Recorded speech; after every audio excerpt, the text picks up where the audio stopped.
গণভোটের গণরায়কে উপেক্ষা করে ওদের তার পরিণতিও পুরনো ফ্যাসিবাদীদের কায়দায় হতে হবে। জুলাই সনদ বাস্তবায়ন, গণভোট বাস্তবায়নের পক্ষে কথা বলার জন্য আর রাজপথে আছেন আল্লাহ মামুনুল হক সহ নাসিরউদ্দিন পাটোয়ারিরা। ইনশাআল্লাহ আমরা একত্রে আছি। যদি সময় মতো দাবি আদায় না হয়, সংসদ এবং রাজপথ একাকার হয়ে যাবে।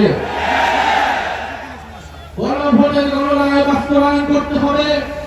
গণভোটে 70% মানুষ আইনের পক্ষে, সংস্কারের পক্ষে ভোট দিয়েছে।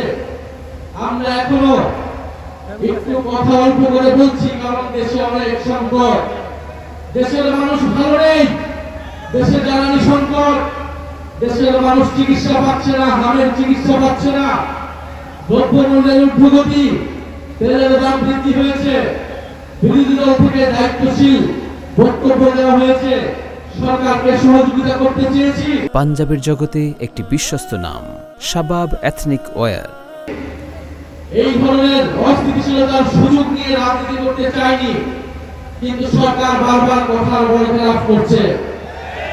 সরকার বিশ্ববিদ্যালয়গুলোকে দলীয়করণ করছে, গুন্ডা বাহিনী লাগিয়ে দিচ্ছে, সকল প্রতিষ্ঠানকে দলীয়করণ করছে, বিচার বিভাগকে মুক্তিযুক্ত করার চেষ্টা করছে।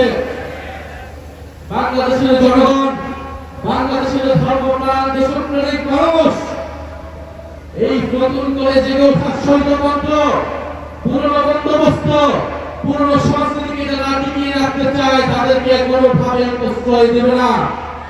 বাংলাদেশ খেলাফত মজলিস সহ 11 দল, জাতীয় নাগরিক পার্টি, এনসিপি সর্বদল ঐক্যবদ্ধ আছে। আপনাদের প্রতি আহ্বান থাকবে, গণভোটের গণরায় বাস্তবায়নের জন্য আমরা সকলে ঐক্যবদ্ধভাবে রাজপথে এই সংগ্রাম চালিয়ে যাব, যতক্ষণ না সরকার গণভোটের গণরায় বাস্তবায়ন করতে ইচ্ছুক হয়।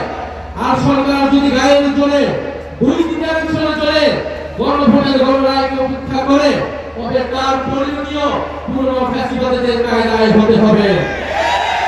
এই হুঁশিয়ারি আমরা দিতে চাই, কিন্তু আমরা চাই দেশে স্থিতিশীলভাবে দেশের সমস্যার সমাধান হোক। সরকার যত দ্রুত গণরায় মেনে নেবে, তত দ্রুত সরকারের জন্য মঙ্গল, দেশের জন্য মঙ্গল। আজকের সমাবেশে যারা উপস্থিত হয়েছেন তাদেরকে ধন্যবাদ জানাচ্ছি। আসসালামু আলাইকুম।